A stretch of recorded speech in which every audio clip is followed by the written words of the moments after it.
Very good afternoon, class. Yesterday, we started with how central banks control creation of money or creation of credit in the economy.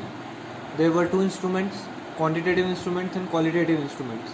We started with the quantitative instruments and did two instruments. First was bank rate and second was open market operations.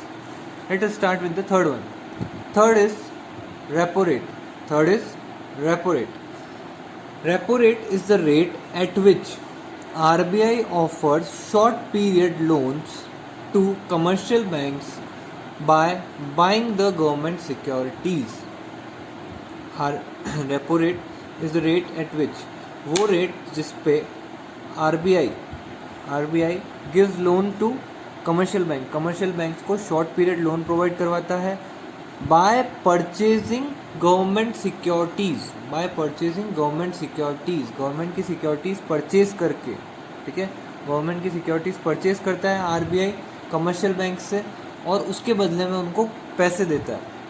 But it is very important thing that I am telling you कि इसमें होता क्या है कि it is a repurchase agreement. मतलब क्या होता है कि जब आरबीआई ने परचेज करी सिक्योरिटीज़, ओके, जब आरबीआई ने परचेज करी securities, on that date only it is decided that the commercial banks will repurchase it. Commercial banks will repurchase it on a given date at a given price. जिस दिन RBI उनसे securities purchase करके पैसे देता है ना उनको loan के लिए, उसी दिन ये डिसाइड हो जाता है कि वो सिक्योरिटीज कमर्शियल बैंक्स आरबीआई से वापस परचेज करेगी at fixed date and fixed rate. मतलब इसमें होता क्या है कि कमर्शियल बैंक्स को जो लोन मिलता है ना, वो कमर्शियल बैंक्स वापस सिक्योरिटी परचेज करके ही चुकाती है. सिक्योरिटीज़, गवर्नमेंट की जो सिक्योरिटीज़ अभी आरबीआई ने परचेज करी सिक्योरिटीज़ कमर्शियल बैंक से और उसके बदले में लोन दिया. अब जब वापस रीपे करना है तो कमर्शियल बैंक्स को वापस वो सिक्योरिटीज़ अपनी परचेज करनी है, उसके बदले में उनको पैसे देने हैं fixed date and fixed rate पे. पहले से ही डिसाइडेड हो जाती है कि इतनी रेट पे वापस परचेज करेगी commercial banks. Okay, so this is called repo rate. Let's take an example so that you will be able to understand more. Suppose central banks give loans to commercial banks on 20th April 2020, ठीक है, of rupees 5 lakhs, ठीक है, and commercial banks will give, मतलब central banks will purchase the securities, central bank will purchase the government securities from commercial banks के पास जो government securities होगी वो कौन परचेज कर लेगा, सेंट्रल बैंक परचेज कर लेगा और उसके बदले में उनको 5 लाख रुपीज़ का लोन मिल जाएगा. But on 20th April 2020 only it is decided that commercial banks will promise to repurchase securities on 20th May 2020 at rupees 5,20,000. तो इसी डेट को कमर्शियल बैंक वापस प्रॉमिस करेगी कि जितने भी डेज का लोन है, सपोज कर लो 1 महीने का लोन है, तो मतलब 20th मई को वापस कमर्शियल बैंक्स अपनी सिक्योरिटीज़ परचेज करेगी और कितने रुपए में परचेज करेगी, 5,20,000. यस, सेंट्रल बैंक ने तो परचेज करी थी 5 lakhs में और ये लोग परचेज करेंगे 5,20,000 में. What is this amount of 20,000? This is just like an interest. ये एक तरह का इंटरेस्ट है, समझ में आया. अब सेंट्रल बैंक ने कोई लोन दिया है तो उस पर इंटरेस्ट तो चार्ज करेगी ना, तो ये जो 20,000 है ना, ये it's just like an interest amount. ठीक है, I hope you understand this. Okay, now let us discuss how this will control the money supply or how this will control the problem of inflation or deflation in economy. Okay, let us see. Suppose if central banks increase the repo rate increase कर दी, ठीक है, central banks ने commercial banks की repo rate increase कर दी. So what will happen? It will be now costlier for commercial bank to take loan from central bank. Central bank से loan लेना costly हो जाएगा. जब सेंट्रल बैंक से उनको महंगे में लोन मिलेगा तो वो भी तो पब्लिक को जब लोन देंगे तो रेट बढ़ जाएगी उसकी. पब्लिक को जब लोन देंगे तो उसकी रेट भी तो इंक्रीज हो जाएगी. होएगी कि नहीं होएगी? क्योंकि ऑब्वियस सी बात है, अगर कमर्शियल बैंक्स को महंगा पड़ रहा है अब लोन सेंट्रल बैंक से, तो वो लोग भी तो अपनी रेट्स इंक्रीज करेंगे ना, पब्लिक को लोन देते हैं उसका. ठीक है, तो वो रेट इंक्रीज हो जाएगी, तो automatically it will decrease the demand of credit in the economy. अब लोग कम लोन मांगेंगे क्योंकि लोन महंगा हो गया है, ठीक है। This will create a fall in the supply of money by commercial banks. अब डिमांड ही कम है तो ऑब्वियसली सप्लाई भी कम होएगी। तो if supply is less in the economy, money की सप्लाई कम हो रही है इकोनॉमी में, तो ऑटोमेटिकली इन्फ्लेशन कंट्रोल हो जाएगा, लोगों के हाथ में कम पैसा आएगा, कम पैसा आएगा लोगों के हाथ में, तो लोग कम खर्च करेंगे, कम खर्च करेंगे means the demand for the products will decrease, demand will decrease. If demand will decrease, automatically the price of the products will decrease and hence inflation is controlled. Okay, now let us see the reverse. If there is fall in repo rate, if there is fall in repo rate means now commercial banks will get loan at lower rate from the central bank, lower rate पे उनको loan मिलेगा, तो वो लोग भी क्या करेंगे, आगे लोअर रेट पे लोन देंगे पब्लिक को, वो लोग भी अपनी लोन रेट क्या कर देंगे, पब्लिक को देने की कम कर देंगे। They will also decrease their loan rate to public. Okay, since the rate of loan is decrease, the demand for credit in the market will increase. लोग ज़्यादा लोन लेने आएंगे क्योंकि लोन सस्ता हुआ है, तो लोग अब लोन लेने ज़्यादा आएंगे, ऑब्वियस सी बात है। Now if the demand is increased, obviously the supply of credit in the economy will be increased, market में पैसा ज़्यादा जाएगा। if the supply of credit in the economy will increase, people will have money to purchase goods and services, लोगों के हाथ में पैसा आएगा परचेज करने का।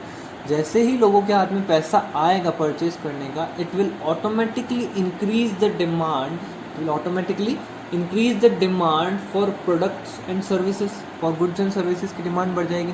जैसे ही goods and services की डिमांड बढ़ेगी, automatically the prices of goods and services will rise, prices rise हो जाएंगे goods and services के। This is how deflation will be controlled. Okay, hope ये समझ में आया होगा आपको। Now let us discuss reverse repo rate. Okay, reverse repo rate is just opposite of repo rate. Means repo rate क्या था, जिसमें सेंट्रल बैंक कमर्शियल बैंक को लोन देती है, ठीक है।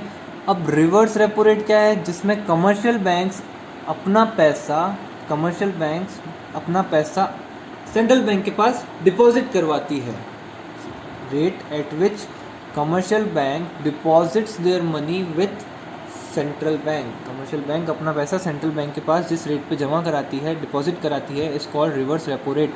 उस पर सेंट्रल बैंक कमर्शियल बैंक को इंटरेस्ट देगा। Okay, so in this also it is same as repo rate. तो इसमें भी क्या होगा, now government is now central bank, sorry government मतलब सेंट्रल बैंक वही हो गया। सेंट्रल बैंक क्या कर रही है, एग्री कर रही है कि ये कमर्शियल बैंक से at fix date and at fix rate वापस रीपरचेज करेगी सिक्योरिटीज़ को। पिछली बार किसने रीपरचेज किया था सिक्योरिटीज़ को, रेपो रेट में कमर्शियल बैंक ने रीपरचेज किया था। अब सेंट्रल बैंक किस रेट पे किस डेट को रीपरचेज करेगी सिक्योरिटीज़ को, ये है reverse repo rate. Okay, for example इसी एग्जांपल से आपको समझाता हूँ। सपोज कर लो कमर्शियल बैंक ने सेंट्रल बैंक के पास 5 लाख रुपीज़ डिपॉजिट कराए, ठीक है। 5 लाख रुपीज़ डिपॉजिट कराए on 20/4/2020। Okay, now it is promised on same date by central bank promise करेगा कमर्शियल बैंक को that I will purchase on 20/5/2020 at ₹5,20,000। मतलब मैं ये जो सिक्योरिटीज़ है वापस परचेज़ कर लूँगा 5,20,000 के अंदर, ठीक है। तो इस बार क्या हुआ, कमर्शियल बैंक्स को कितने रुपीज़ एक्स्ट्रा मिले, 20,000 रुपीज़ एक्स्ट्रा मिले। ये 20,000 रुपीज़ क्या है कमर्शियल बैंक्स के लिए, ये 20,000 रुपीज़ कमर्शियल बैंक्स के लिए है उनका इंटरेस्ट जो उन्होंने डिपॉजिट करा है सेंट्रल बैंक के पास। अपन भी कमर्शियल बैंक्स के पास पैसे डिपॉजिट कराते तो अपने को भी इंटरेस्ट मिलता है ना, वैसे ही कमर्शियल बैंक भी जब सेंट्रल बैंक के पास पैसे डिपॉजिट कराते हैं रिवर्स रेपो रेट के अंडर में, तो उनको वहाँ से इंटरेस्ट मिलता है। Okay, let us see that how by reverse repo rate central bank is controlling the supply of money or the problem of inflation and deflation. Okay, let us discuss. Suppose the reverse repo rate is decreased. क्या किया commercial central bank ने, क्या किया, reverse repo rate को कम कर दिया। अब जैसे ही रिवर्स रेपो रेट कम होएगी the commercial banks will deposit less with central bank. Suppose कर लो, सपोज कि सेंट्रल बैंक की जो रेपो रेट थी, रिवर्स रेपो रेट डिपॉजिट करने की रेट थी 9% थी. पहले 9% इंटरेस्ट दे रही थी अगर सेंट्रल कमर्शियल बैंक को सेंट्रल बैंक, ठीक है. और लोगों से जो कमर्शियल बैंक को मिल रहा था, कमर्शियल बैंक दो जगह पैसा डाल सकती है, या तो कमर्शियल बैंक के सेंट्रल बैंक के पास जमा करा दो या पब्लिक को लोन दे दो. तो सपोज़ कर लो पब्लिक को लोन देने की रेट थी 8%, ठीक है. पब्लिक को लोन देती तो पैसा आता, इंटरेस्ट आता 8%, और सेंट्रल बैंक के पास अगर पैसे रखती तो इंटरेस्ट आता 9%. So obviously it will give more amount to the central bank. Central bank के पास ही रखेगी, इनको 1% का फ़ायदा हो रहा है. अब what happens that central bank decrease the reverse repo rate. Central bank ने अब इसको डिक्रीज करके कर दिया 7%. कितना कर दिया? 7%. So obviously now commercial bank will not deposit money with central bank and it will give loans to public. ज़्यादा पैसा कहाँ पे जाएगा? पब्लिक को लोन देने में जाएगा, न कि यहाँ पे डिपॉजिट करेगी, ठीक है. क्योंकि पब्लिक को लोन देने पे इसको 1% इंटरेस्ट अब ज़्यादा मिलेगा. So this is how it happens. So fall in reverse repo rate, less funds are parked by commercial banks with RBI for interest income. अब वो लोग इंटरेस्ट इनकम कमर्शियल बैंक्स के पास कम पैसा रखेंगे क्योंकि वहाँ से कम इंटरेस्ट मिल रहा है, पब्लिक को लोन देने में ज़्यादा इंटरेस्ट मिल रहा है. So what will happen, they will give more funds to public. लोगों को पैसा ज़्यादा देगी एज अ लोन, लोगों को ज़्यादा सप्लाई करेगी लोन क्रेडिट क्रिएशन ज़्यादा हो जाएगा क्योंकि अब उनका पैसा कमर्शियल सेंट्रल बैंक के पास नहीं पड़ा है. अब वो पैसा कहाँ जाएगा? वो पैसा किसको देगी? ज़्यादा पब्लिक को देगी as loan. So what will happen, people will have more amount of money. अगर सप्लाई लोन का बढ़ गया है, सप्लाई क्रेडिट का बढ़ गया है, तो लोगों के हाथ में ज़्यादा पैसा आ जाएगा. जैसे ही लोगों के हाथ में ज़्यादा पैसा आएगा, people will demand for products, goods and services के लिए डिमांड उनकी बढ़ जाएगी. जैसे ही डिमांड बढ़ेगी गुड्स एंड सर्विसेज की, प्रोडक्ट्स की, तो automatically what will happen, the prices of products and services will rise. Prices बढ़ जाएगी and this will help the country to fight against deflation control हो जाएगा. इससे क्या कंट्रोल हो जाएगा? डिफ्लेशन कंट्रोल हो जाएगा. और इसका उल्टा, अब इसका उल्टा कैसे? सपोज पहले रिवर्स रेपो रेट 7% थी, ठीक है. अब गवर्नमेंट ने करके कर दी 9% कर दी. तो ज़्यादा पैसा कमर्शियल बैंक्स कहाँ रखेगी? RBI के पास ही रखेगी ना. तो क्योंकि उनको 1% इंटरेस्ट का फ़ायदा हो रहा है. यहाँ पे पब्लिक को लोन देती तो 8% ही आएगा, यहाँ पे लोन देगी, यहाँ पे डिपॉजिट करके रखेगी सेंट्रल बैंक के पास, तो 9% इंटरेस्ट आएगा, ठीक है. तो कमर्शियल बैंक क्या करेगी? ज़्यादा से ज़्यादा पैसा किसके पास रखेगी? RBI के पास रखेगी. When it will give more amount of money to RBI के पास ज़्यादा पैसा रखेगी. So what will happen, it will have less amount of money to give to the public as loan. उसके पास कम पैसा बचेगा लोगों को लोन आउट करने के लिए, ठीक है ना. कम ही पैसा बचेगा ना लोगों को लोन आउट करने के लिए. तो उससे क्या होगा? मार्केट में क्रेडिट मनी की सप्लाई कम हो जाएगी. There will be less supply in the market of money. So what will happen with this, people will have less amount of money in their hands. If people will have less amount of money in their hands, their demand for goods and services will become decrease. Demand जो होती है goods and services की public की क्या हो जाएगी? Decrease हो जाएगी. If the demand will decrease, automatically the prices of goods and services will also decrease. This will help the country to control inflation. This is how inflation will be controlled. Okay, I hope आपको ये समझ में आया. ठीक है, आगे बढ़े. Okay, next instrument is cash reserve ratio. Next instrument is cash reserve ratio. We all know what is cash reserve ratio क्योंकि मैं आपको पहले ही बता चुका हूँ. It is a minimum percentage of bank's total deposit that the commercial bank have to keep it with RBI के पास जो पैसा रखना पड़ता है, टोटल डिपॉजिट जो होती है उसमें से कुछ % मनी कमर्शियल बैंक को RBI के पास डिपॉजिट करा के रखना पड़ता है. That is our cash reserve ratio. So it is fixed by RBI and it is varied from time to time by RBI. Okay, let us see how this will control the supply of money और inflation and deflation. If there is rise in the CRR, अगर cash reserve ratio का percentage बढ़ा दिया RBI ने, suppose पहले था 10%, अब करके कर दिया 12%. सो टोटल डिपॉजिट्स में से पहले जो 10% जा रहा था, अब कितना डिपॉजिट में से जाएगा? 12% जाएगा, ठीक है. सपोज कर लो 1000 टोटल डिपॉजिट्स हैं 1000 रुपीज़, ठीक है, टोटल डिपॉजिट्स कितना है 1000 है, ठीक है। अब पहले कितना जा रहा था 10%, तो 10% मीन्स 100 जा रहा था और 900 रुपीज़ को तो commercial banks was able to loan out, loan credit create कर पाती थी, लोन कर पाती थी 900 का, ठीक है। But now the RBI is increase the CRR with 12% कर दिया, 12% कर दिया, तो अब 1000 में से 120 rupees is going to RBI as cash reserve and only 880 is left, कम बचा ना, 880 बचा कमर्शियल बैंक्स के पास लोन देने के लिए। सो ऑटोमेटिकली क्या हो गया, कमर्शियल बैंक्स के पास कम पैसा है लोन देने के लिए। अब कमर्शियल बैंक्स के पास कम पैसा है लोन देने के लिए, तो ऑब्वियसली क्या होगा, सप्लाई क्या हो जाएगी मार्केट में, कम हो जाएगी, मार्केट में क्या हो जाएगी, सप्लाई कम हो जाएगी क्रेडिट की। अब मार्केट में क्रेडिट की सप्लाई कम होगी तो लोगों के हाथ में कम पैसा आएगा, लोगों के हाथ में कम पैसा आएगा तो लोग कम परचेज करेंगे गुड्स एंड सर्विसेज, डिमांड कम होगी गुड्स एंड सर्विसेज की।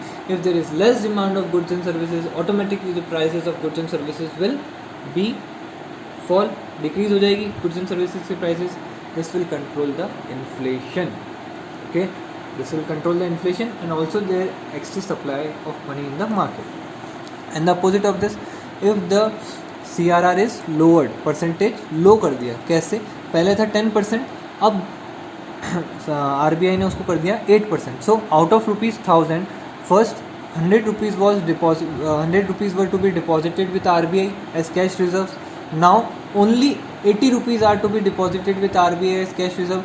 So commercial banks are left with 920 rupees. Before they were having only 900 rupees. Now they are left with 920 rupees to give out loan. If they have more amount of money, this will increase the supply of money in the economy. ज़्यादा loan देगा bank, ज़्यादा loan दे पाएगा bank, ठीक है, ज़्यादा loan दे पाएगा commercial bank, so it will increase the supply of money in the economy. If it will increase the supply of economy in the money, people will have more money to purchase goods and services. If people will have more money, their demand will increase. Demand बढ़ जाएगी of goods and services. If the demand of goods and services will be increased, automatically the prices of goods and services will be increased. And if the prices of goods and services is increased, our deflation is controlled. Understood? ये जो अभी तक 5 पढ़ाए हैं बहुत important है, इसके अंदर थोड़ा सा भी डाउट होना तो प्लीज़ वापस समझ लेना मुझसे, ठीक है, okay, that's it for today, okay, bye.